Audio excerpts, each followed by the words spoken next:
Hi, good afternoon. My name is Robin Foreman, and I have the great honor and privilege of serving Tulane University as its provost, and that title means, yes, thank you. That was a sign of true leadership, which is how Walter managed to be on the stage with us. That title means I'm the university's chief academic officer, and I oversee the research and educational mission of this remarkable university. And I am also a professor of mathematics here at Tulane. And I am very pleased to welcome you to what is really a very, very special event. For all of recorded history, human beings have tried to understand the world around them. How does it work? Where did it come from? And this is a fundamental human drive, and those who make significant contributions to our understanding are revered and celebrated and memorialized for all time in a way that very few are. And I have in mind Isaac Newton, and of course, Albert Einstein, the father of general relativity, and Werner Heisenberg and Niels Bohr, the fathers of quantum theory. The problem is, as this physics program has continued now trying to find a unified theory, one single theory that combines quantum theory and general relativity, it's getting increasingly harder for the non-expert to appreciate. The math and physics is becoming more advanced and more complicated, and the physical models are veering further and further away from what we understand to be our real-world life experience.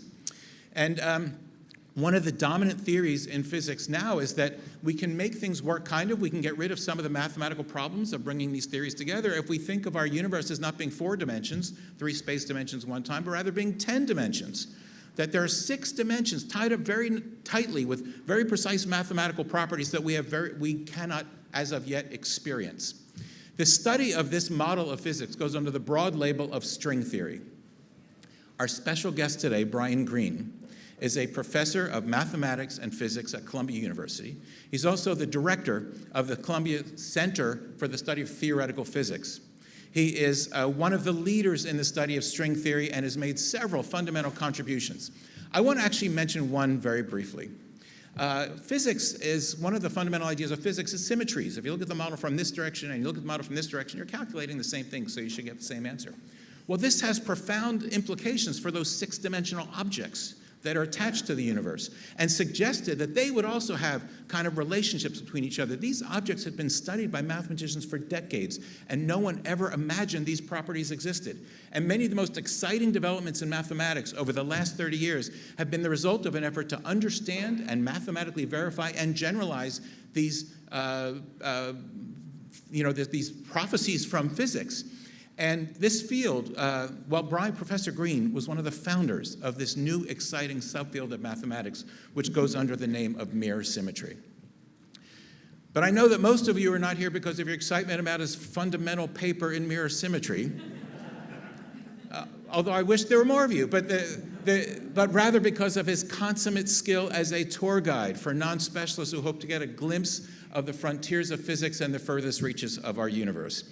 He's written several best-selling books on that topic. The Elegant Universe was his first, with the subtitle Superstrings, Hidden Dimensions, and the Quest for the Ultimate Theory.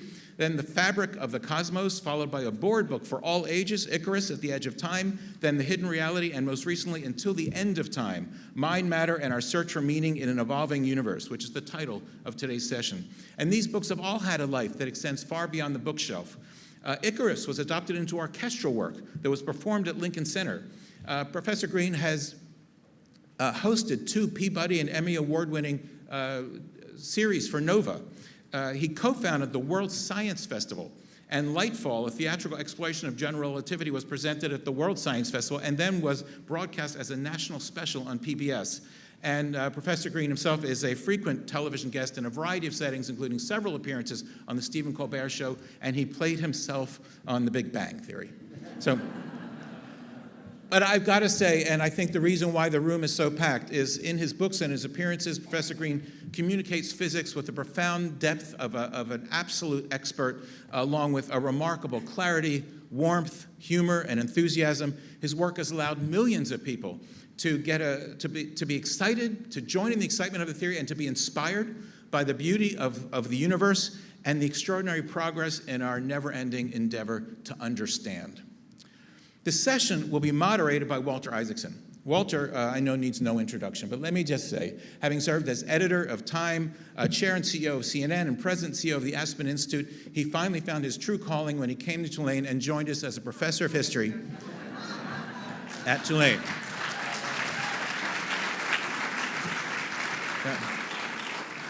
He is, in my view, the preeminent biographer of our generation, having chronicled the lives of innovators who, through the flights of their imagination, have transformed the world around them, including Benjamin Franklin, Leonardo da Vinci, Albert Einstein, Steve Jobs, and most recently, in the book Codebreaker, Jennifer Doudna, pioneer in the world of gene editing technology.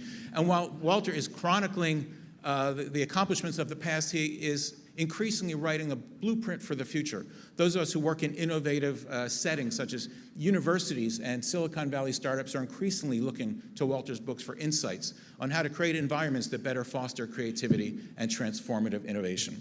So it's my great honor and pleasure to turn the floor over to Walter. Hey, thank you, Robin. Great.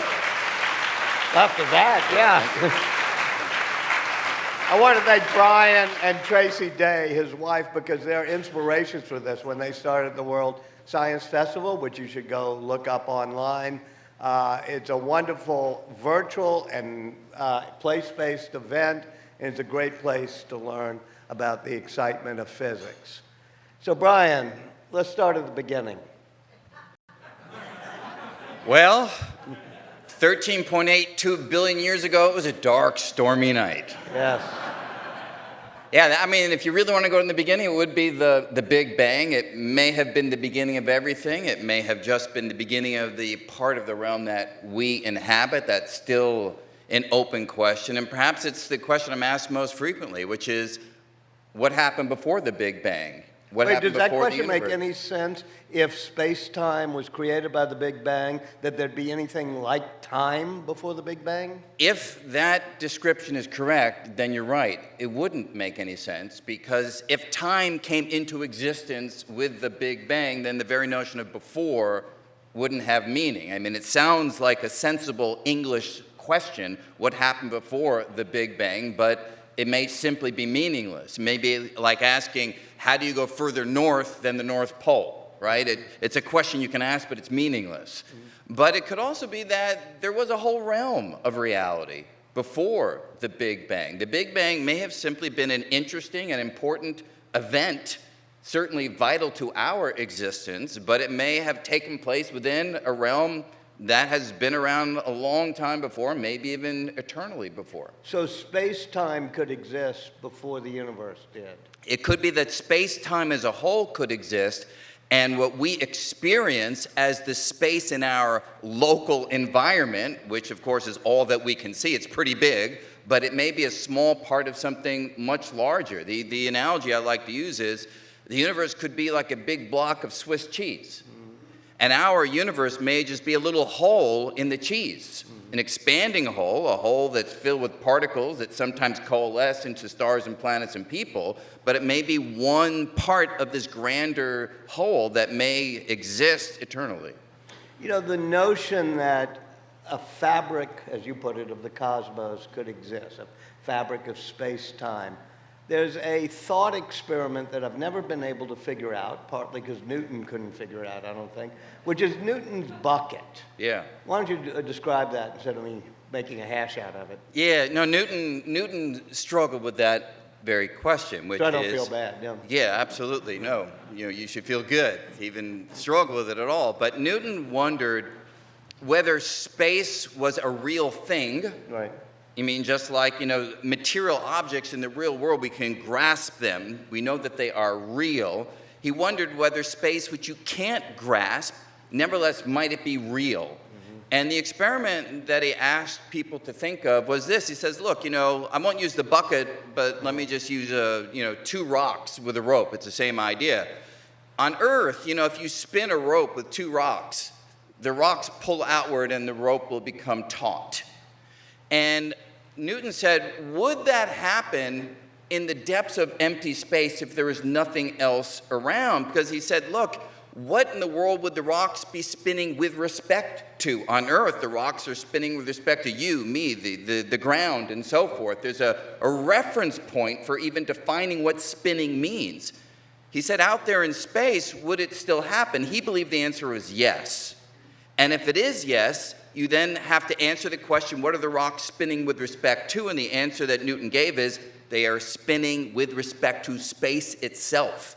Space is a thing, according to this thought experiment. It's enough of a thing to provide the reference for which motion can be defined. And you'd have to have time with that, too, and he did not think time was relative, famously. Absolutely. Yeah, no, he had a definition of time that is not particularly satisfying, but it was useful. It allowed him to write down equations that used time, and he felt there was enough of a definition for it to make sense. He simply said, basically, he said, time is what you think it is. Time is something that flows equably in equal intervals, regardless of what you're doing, what you're experiencing, and where you are. And similarly, he said, space is the arena. It is out there, absolute, eternal, and unchanging. We now know that Newton's ideas were completely wrong. Yeah, and that's a very first sentence or two of the Principia, right? Absolutely. And how does he justify that? What's He doesn't. the evidence? He doesn't. He basically says, here's my assumption. Here's what I'm going to posit because I think it's right. I think it's our best guess at what space and time are. And then he says, look at what I can do once I make this assumption. I can write down equations, and those equations predict the motion of the planets. They predict the motion of any object that you throw, and the predictions are borne out by observation. And he basically said, the success of what I can do with the assumption is the justification for the assumption. And that actually makes some sense, right? Yeah. Because it touches experimental reality. Yeah, it's wrong, but it makes a lot of sense. Yeah. Let me go back to the beginning, but a different beginning. How did you begin in this field? 61 years ago, it was a dark, stormy night. I was a math kid when I was young. I was captivated by the fact that after my dad taught me a few basic operations, multiplication, division, and so forth, that I could do things with it that perhaps nobody had done before. I mean, my dad would set me these 30-digit numbers by 30-digit numbers, and I'd spend the weekend multiplying them together because it was so exciting to me to do something that no one had done before. Fun, yeah. Yeah, right, exactly. A little bit odd. Yeah. But then later on, when I learned that math wasn't just a game, when I learned that math could actually tell you stuff about the world, it was a completely different experience. Now I wanted to do it not because it was something that no one had done before. I wanted to do it because I wanted to learn about the world. And that was certainly sometime in high school. When you say math wasn't just, that had something to do with the world, is math the language of the physical universe? I don't know. It certainly is the best language that we humans have so far invented. Mm-hmm. I do not think that mathematics is out there. There's a big debate, is math invented or discovered? Yeah. I firmly believe that the answer is that it is invented. It is a figment Meaning of the it wasn't just sitting there, but the laws of the universe were just sitting there? No, I don't even think that. No. The laws as we describe them, be they Maxwell's or Einstein's laws, they are the concoction of Maxwell or Einstein. They're not out there in the world. Now, I think they are close approximation to whatever underlying structure does guide the unfolding of the universe. I do think that there's coherence to how the world evolves from moment to moment, but our description of that coherence, using Einstein's laws or Maxwell's or those of quantum mechanics, that's what we humans have come up with. And when we make contact with an alien civilization at some point in the future, I full well expect they're going to have a different description. They'll have a different description, but will the laws be the same? I don't think so. I think that their laws will likely be different because they're all just approximations to whatever the deep truth is. And I don't think we have really any understanding of what that deep truth will look like. How could we? We were these feeble creatures that have these gloppy gray thing inside of our head that was under evolutionary pressure to survive in the African savanna. It wasn't described or built to understand the general theory of relativity. Then how do we evolve to do that? Well, first I should say, those of our forebears who perhaps were thinking general relativity or quantum mechanics way back in the African savannah, they got eaten. Yeah, by lions. Yeah, right. I mean, they were not paying attention to the right thing, okay? Yeah, right. You know, and so what happened is, as we survived and as we evolved, we gained the flexibility and freedom to spend part of our time thinking about things that don't matter for survival. And brains that are able to survive turn out to be brains that are reasonably good at writing down descriptions of the natural world. But that's all that we're doing, writing down descriptions of the patterns that we have access to, the patterns that we have access to through our eyes and our senses and our observations, which are a completely poor guide to the true nature of whatever reality actually is. Well, it's certainly not useful to surviving lions. Why is it useful at all? Well, my mom used to ask me that question. She wanted you to be a real doctor? Yeah, she wanted to be a doctor, you know. And like, I am a doctor, not that kind of doctor. Well, it's a whole other story. You know, what is the utility? I think the utility is that for some of us, it makes life worth living. That deep sense of some kind of understanding that goes beyond merely cataloging the things that we see in the world. That's one kind of understanding. Just make a big list of everything that happens, and right there you've got some description of reality. We've been able to collapse that list of happenings into a few mathematical formula. So it's gratifying, and it makes you feel a greater connection to things. And of course, once you can understand the world better, you can manipulate it, right? So everything that we have in the world today, right, this thing right here wouldn't exist without quantum mechanics. Without quantum mechanics, there'd be no integrated circuit, as you well have documented in your books. Without integrated circuits, there'd be nothing of the sort that has made modern life what it is. So I'd say there's a twofold reason for being interested in this, you know. Yeah. Let me take you back to what you were talking about, which is your Saturday night spent factoring 30-digit equations while everybody else is going to the movies.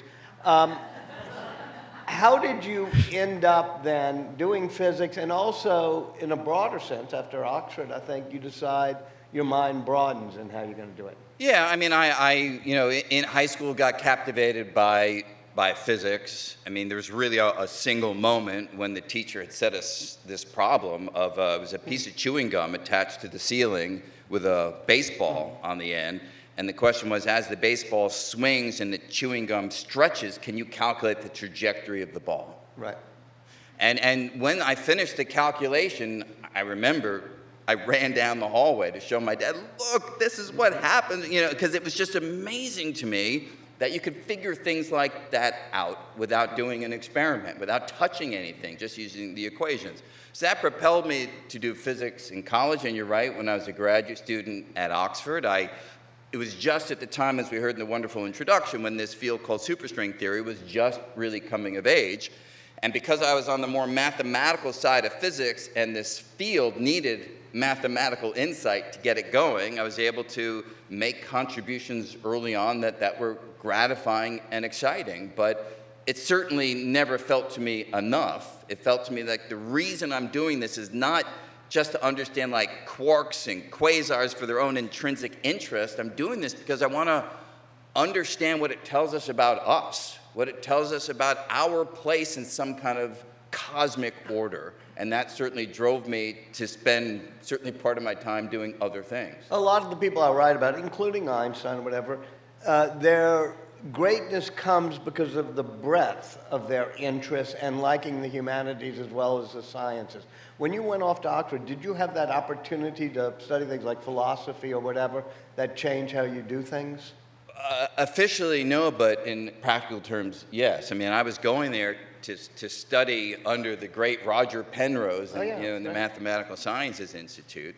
But between graduating in June from Harvard and going off to Oxford in October, I had a real rough patch where I basically said to myself, oh my God, what did I do as a Harvard student? I became technically trained in math and physics. So I had this huge opportunity to engage with the big ideas. And what did I do? I learned how to solve Schrodinger's equation. Yeah. I learned how to calculate, the Euler characteristic. Why did I do that? That was the thought that occurred to me. So when I got to Oxford, I said, look, this is my second chance. And so I went to Rhodes' house and said, is it okay, will you pay if I do a literature study in addition to the physics? And they did agree. It took a little wrangling, but they did agree. So I spent that first year doing an undergraduate study in literature. What did you learn? Well, we did historical fiction, and so it was a wide range. It was not part of the standard curriculum, but I was writing the papers and reading them out to a tutor, as any undergraduate does in that kind of field. After that year, I sort of said to myself, I feel a little better now. I can do this reading stuff, and I'll do it more on the side. And I went back to physics really with new energy because of that year. When you describe relativity and the relativity of time, and I think it's the first book of your trilogy, right? Yeah. And you start trying to say, well, it's not intuitive that time is different depending on your state of motion. And I think you try to do it as you walk. You try to visualize it. Yeah. No, I mean, as anyone who studied the special theory of relativity knows, it's a completely counterintuitive insight that Einstein gave the world, which is yet to, I think, fully seep in, right? Which is that as you move, your clock ticks off time at a different rate from clocks that are not moving. Is that what with we're you. going to daylight savings? Yeah, well, that's part of it, yeah. Okay. But I hope you don't mind, I'm just wondering, how many people, like, really know that fact about time? So it's like 5 or 10%, right? And this was 1905. So this is, 118 years ago, this insight emerged, and yet many of us have not absorbed it because it's so counterintuitive. And so having an intuition about it can help. And so you try to visualize. So I try to visualize, and one way of thinking about what Einstein found is this. As we all sit here right now, we would mostly say we're not moving, right? But we are moving through time, right? Because you're wearing a watch, it's ticking forward, your phone's going forward in time second by second by second. So we are moving through time. Einstein said that is a motion. And that motion combines with motion through space to give you something called motion through space-time. Right now, all our motion is through the time part, but if we get up and walk, that motion through space, Einstein found, drains some of our previous motion through time, and so we don't move through time as quickly as we did because now we have transferred some of that motion through time into motion through space. So if I get up and start to walk, my motion through space will make my clock tick off time more slowly than your clock. But wait, you say we're not moving, we're sitting here at rest. We're moving really fast. I mean, That's this true. planet has gone nuts. Yeah. It's trying to get Why do you have around to do the that? sun. Yeah, I had It's such got a good only a year to get around. Yeah. So you're absolutely right. But I really should say, imagine that we are out in space. Yeah. And we are floating in the darkness, and we are not accelerating. We're not speeding up, slowing down, and that would be the vantage point to begin with. Here on planet Earth, you're right, we're spinning, we're going around the sun. Those are details that don't take away from the explanation, but you're absolutely right for calling me on that. I didn't mean to be pedantic there. Yeah. Does time, is it an arrow? Well, it does apparently have an arrow because things... Hey, explain what I mean by that. Yeah, so an arrow of time is simply the thing that we're all familiar with. Events tend to unfold in one temporal orientation and never the reverse, right? Which is why when you see a film in reverse, when you see the person jumping out of the pool and landing on the diving board, when you see the egg unsplattering and coming together, we laugh, we're amused, we know it's not real because it's counter to the usual arrow in which events unfold. The puzzle is that the laws of physics don't have an arrow of time in the mathematical equations. You would think something so familiar from everyday experience would have a mathematical counterpart in our best description of the laws, and it doesn't. And so the puzzle has been, why is there an orientation to time when the mathematics does not have within it any temporal Is that the orientation? problem with the physics or with the math? In other words, do we know that time has a certain direction where it goes forward all the time? Well, the answer turns out that there is no ironclad arrow to time. All of those events that you see in a reverse run film can happen. They are not ruled out by the laws of physics. Instead, the answer comes down to a question of probabilities. When you look at the motion of objects using the laws of physics, you can determine how likely it is that things will transform in one order versus the reverse. And it is extremely likely, according to a field called the second law of thermodynamics, very likely that things will go from order toward disorder, very unlikely to go from disorder toward order. This is the insight of Boltzmann back in the late 1800s.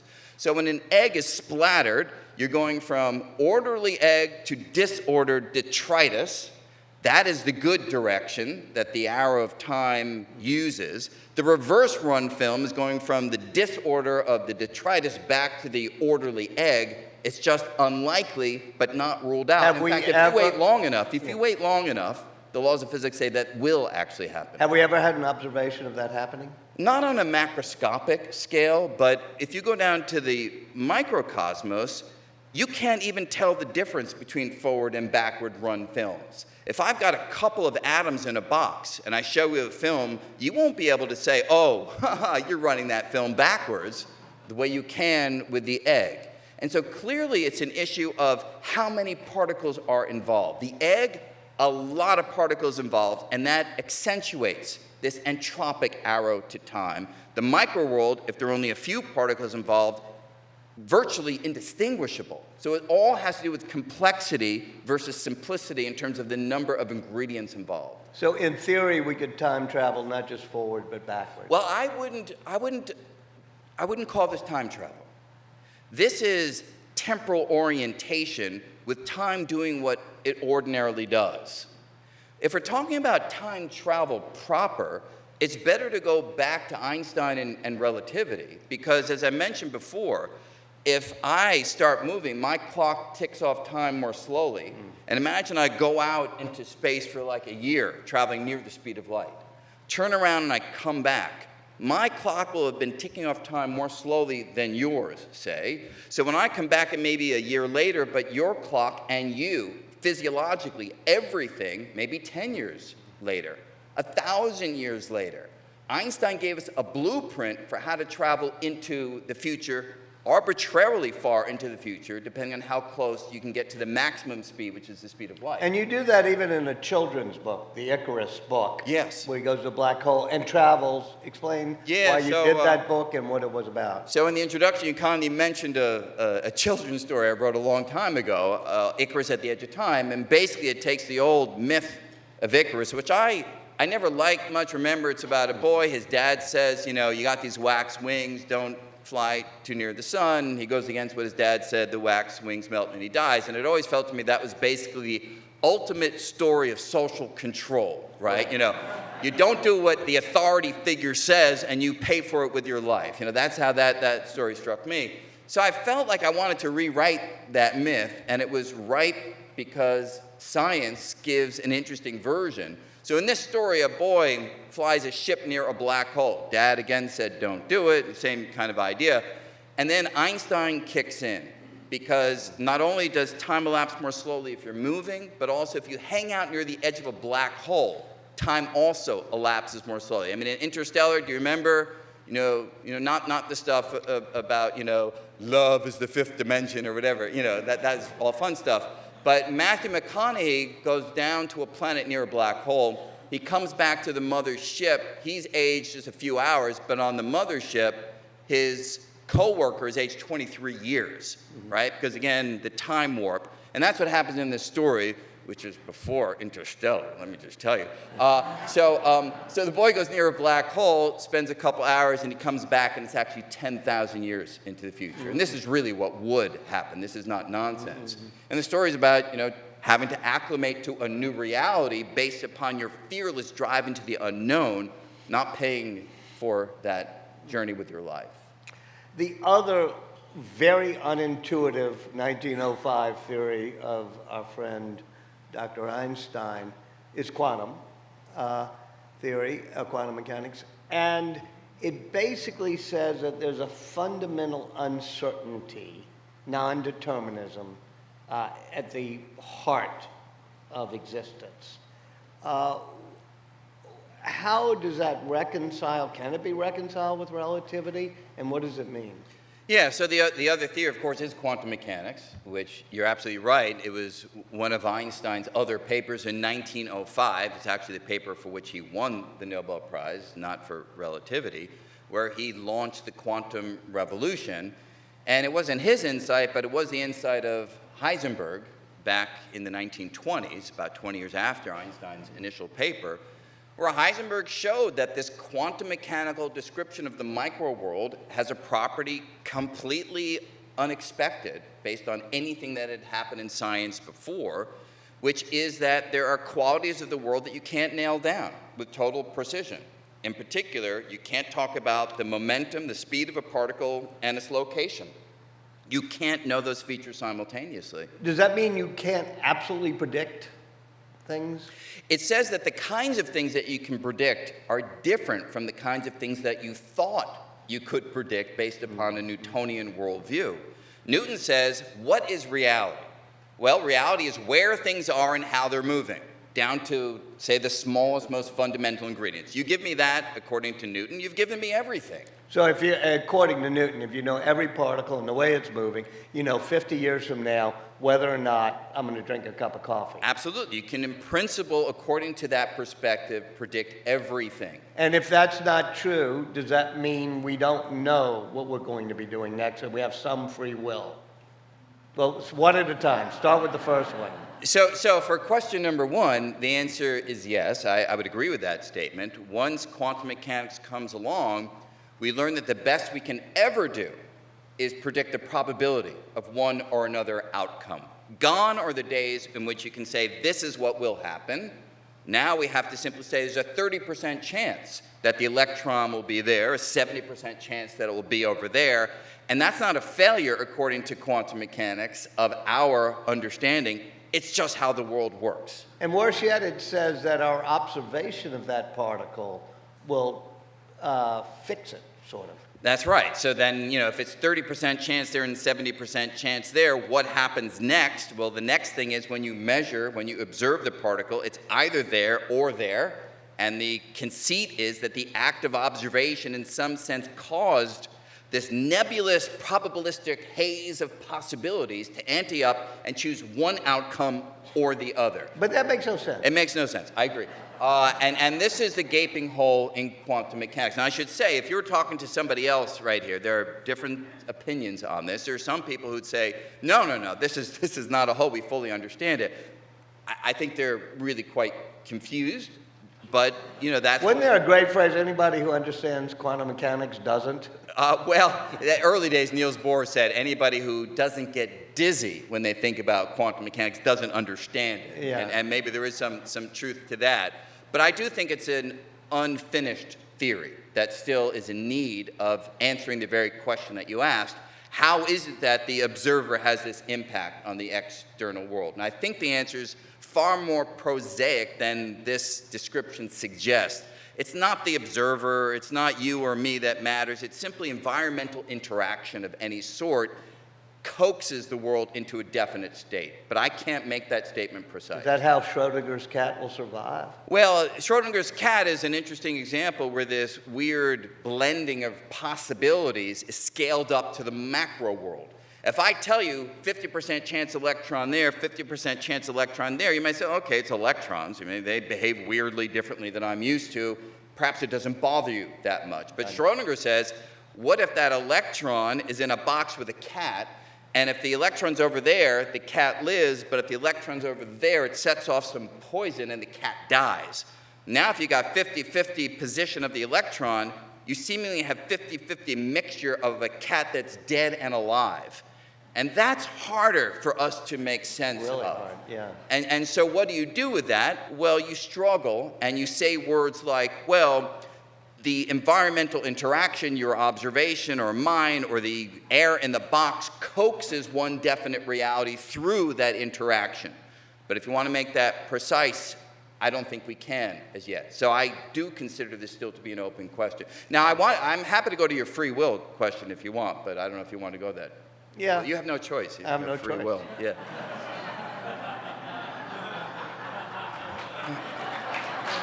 It was his joke. I picked it up. Yeah, so a natural question is, if the world is governed by some fundamental laws, whether we have them or not is a debatable question. I don't think that we do. But if it is governed by laws, where does free will have any place in that story? And to say it most starkly, I believe that I am a collection of particles that happen to be in this interesting configuration, and those particles and their motion guides everything that I do, right? I move my hand. It's just my brain sending signals with particles to cause this to happen. As I speak, again, it's nothing but molecular processes. If you could look deeply inside me, it would just be particles moving this way or another. And if those particles are governed by physical laws, and I believe that they are, and if there's no moment when those physical laws say, I'll govern you particles until now, but now just wait and let Brian make a decision to determine what you particles are going to do next. If there's no such process, and I don't believe there is, then there's no opportunity for any of us to intercede in the mechanical unfolding, the mechanical motion of those particles. So the sensation that we are in the driver's seat, the sensation that I just made a decision to lift up this glass, this sensation is obviously real. I do feel it. But I think that the freedom of will to which that sensation points is completely illusory. So we got 3 pretty non-intuitive things already going on. Yeah, we can keep going. Well, one of the things you talked about was that the quantum theory is incomplete, let's say. And certainly Einstein believed that. He kept saying, I cannot believe that God would play dice with the universe. To which Niels Bohr said, Einstein stopped telling God what to do. Yeah, but, right. And so he felt that at some point we were going to have a unified theory that would both allow relativity and quantum to reconcile, but also end the uncertainty at the macroscopic level. He did dream of that. He dreamed of a theory. He died writing equations. He did. Yeah, he envisioned that the uncertainty of quantum mechanics and the difficulty in blending quantum mechanics, say, with his own relativity, which is an issue that really came to light a little bit later, but nevertheless, I think he was aware of a tension between his ideas and quantum mechanics. He definitely thought it was a failure of quantum mechanics, that quantum mechanics was a mere stepping stone to a deeper understanding, and once we had that deeper understanding, uncertainty would go away, we'd be back to the nice, comfortable view of reality that Isaac Newton gave us, just with more refined laws, but the idea would still be the same. I don't think there's anybody alive, maybe there's one person alive, who still believes that today. But isn't that what string theory is supposed to help us do? Well, half of it. String theory is hoping to put general relativity and quantum mechanics into mathematical harmony. Mm-hmm. But most string theorists do not believe that that harmonious union, whether we have it now or we'll have it in the future, is going to change quantum mechanics so fundamentally that uncertainty will go away. That's a very much a minority perspective if there are any string theorists that hold to it at all. Mm-hmm. Speaking of the relativity of time, you'll notice we've been speaking quite a while, and the countdown clock has not moved at all. 45, and it's still at 45. So either we're spending time really moving fast, at the speed time of light, to slow down, yeah. or maybe somebody can set a countdown clock for me, or we'll go until the evening. Okay, thank you. Let me open it up to questions. Just come up to the mic, I think. But if you really got a loud voice, I'll be willing to, sorry. Yeah, go for it. If it's true that we're limited by this, that the photons, the speed of photons is limited by the speed of light, how could we ever communicate with other civilizations? Yeah. I'm glad you asked that question. So you're right. The speed of light is a fast number. Again, just to give you a feel, 671 million miles an hour, fast enough to go around the entire Earth over 7 times in each second. It's an enormously large speed, which I should probably say is why all the effects that we've talked about here today are so non-intuitive because we never travel at that speed, and it took insight to figure out what the world is like at those speeds. But the question you ask is, if there is a limit at all, however fast it may be, if we want to communicate with a distant civilization that's so far away that it'll take even a beam of light 1,000 years or 100,000 years, what kind of conversation would that be like? I mean, hello, and then 100,000 years back, hey, how you doing? You know, we don't even remember that we sent out the original signal and so forth. How does it work? Now, if you would have asked me that question a year ago, I would have said, that's just how it is.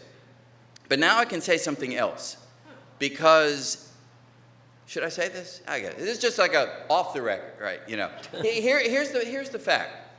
If our universe has the extra dimensions that we heard about in the beautiful introduction, if our universe actually has extra dimensions, they happen to be shaped in a circle or a sphere, where if you go out one direction, you come back the other, which is a real possibility. If you redo Einstein's special theory of relativity in that context, you find that you can send signals arbitrarily far away and have the return signal reach you in as little time as you would like, based upon how quickly you're moving through that extra dimension of space.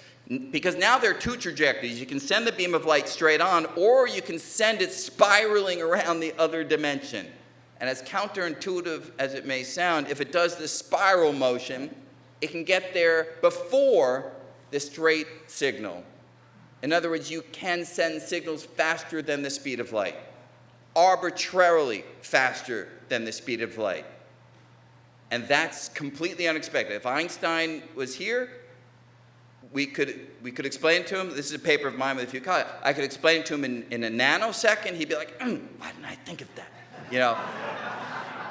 But we don't know if this is how the world is, that there are these extra dimensions. Without them, you're right, impossible. With them, we could have a real-time conversation, arbitrarily far distance. So where is everybody? What's that? Where is everybody? The Fermi. Oh, why haven't they been talking to us? Well, you explained Fermi's paradox. Well, you know, it could be that there isn't anybody. That's the simplest explanation. But another explanation, perhaps a less gratifying one, is, you know, maybe they're just not interested to talk to us. You know, just by comparison, how many times have you stopped at an anthill to have a conversation with the little creatures down there? Rarely. We could be like the ants compared to their level of sophistication. If you think about it, you know, it took life about 1 billion years to form on this planet, roughly speaking. And so you can easily imagine plus or minus 1 billion years on a different planet. So it's completely likely, if there are other civilizations, that we are not in step. They could either be behind us, but they could equally well be so far ahead of us. And look at what we have accomplished, even compared to 100 years, or let's say 1,000 years ago. Right? Imagine having a conversation, let's go even further back. Let's go 11,000 years ago, right? Agricultural revolution. Compare what things were like then to today. It's just radically different. And that's over 10,000 years.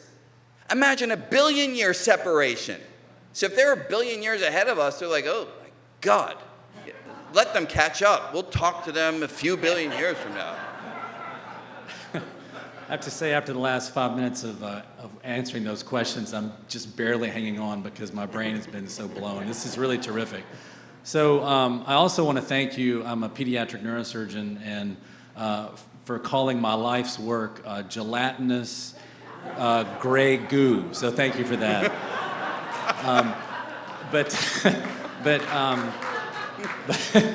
But my question for you is actually about that year that you did in humanities. Because as I've gone out and done work with the book, one of the things that a lot of the medical schools have really jumped onto is the fact that I was an English major back in college. And that, I think, not only has made my English teachers incredibly happy, but has brought up maybe some of the relevance of the humanities. So my quick question for you, recognizing that most people here talk about physics, are, like, that year you took off, did you read like Newton's essays, or did you read Portrait of the Artist as a Young Man? You know, like what did you do? Because I think as my own kids move Yeah. through what they want to do in school, That's a I good do think the question, humanities yeah. are really Yeah, critical. you know, and it's a great question. I was certainly not interested in learning more about the scientists or their lives.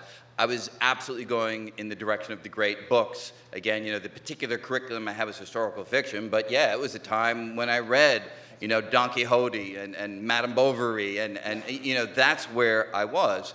And if you ask me the importance of that for me personally, absolutely vital. Because, I mean, how should I say it? Look, we've been talking about certain kind of knowledge about the world, the fundamental workings, the fundamental particles, quantum mechanics, relativity, and so forth. That's one kind of knowledge about the world. And there's other knowledge about the world that really speaks to us as human beings, right? How we engage with each other in a social way, how we navigate this astounding civilization that we have been developing over the course of thousands of years. And that level of insight and knowledge is not something that you can easily extract from general relativity or quantum mechanics.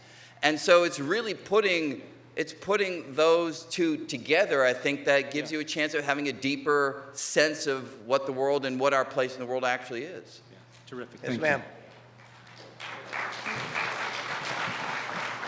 So you were just discussing like quantum entanglement and stuff like that. And recently, I'm sure you already know, there have been discoveries where they demonstrated quantum entanglement among two different particles. Yep. And I was wondering, like, what do you think the implications are for those kind of discoveries on our current model of like quantum mechanics and stuff That's like a that? great question. Thank you. Yeah, thank you.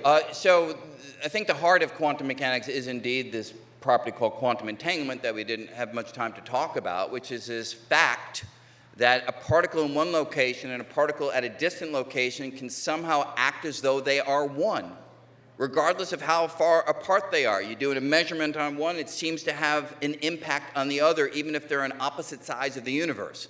Einstein famously called this effect spooky action at a distance. And again, he thought it was clearly shown that quantum mechanics was wrong. Observations have now shown it's how the world actually works. And so this is the heart of what's happening right now, asking questions about, for instance, what if one of those particles falls into a black hole? Are they connected even across the edge of a black hole? Does this suggest that space and time in quantum mechanics are more intricately interwoven than we would have thought? And perhaps most important of all, and I see that we're over time, is it may actually mean that the old description that Walter described, and I certainly agree with, of putting gravity and quantum mechanics, general relativity and quantum mechanics together into a unified theory as a goal, it may be that general relativity and quantum mechanics are already intricately connected through entanglement, and it's not a matter of putting them together, it's a matter of finding the language to understand that union that's already there. Thank you. Brian Greene, awesome. Thank you. Wow, great. That didn't even, there's like 900 other questions to ask. But